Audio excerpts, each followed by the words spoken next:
নমস্কার, ঋষিবাণী চ্যানেলে আপনাদের সবাইকে স্বাগত। এখন আমি যে বিষয়টি অবতারণা করতে চলেছি সেটি হলো যে কয়লার ময়লাকে কখনো তোলা যায় না।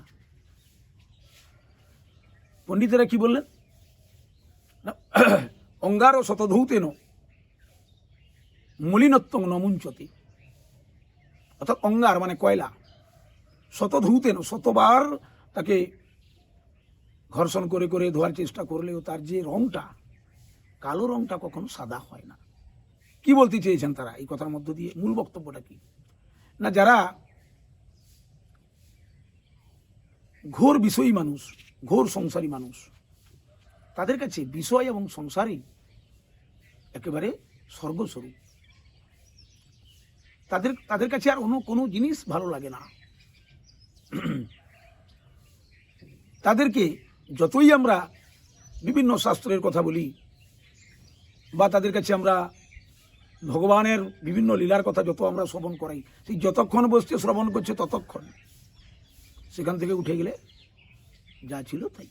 অর্থাৎ এদের শত উপদেশেও এই প্রবৃত্তির মানুষেরা কখনো ভালোর দিকে যাওয়ার চেষ্টা করে না। এরা সেই বিষয়ের অন্ধকারে নিমজ্জিত থাকে। বিষয় তৃষ্ণা এমন একটি তৃষ্ণা, সে তৃষ্ণা কেউ কখনো দূর করতে পারে না। যে যত পায় সে আরও চায়, যার যত বেশি আছে সে আরও বেশি চাইছে।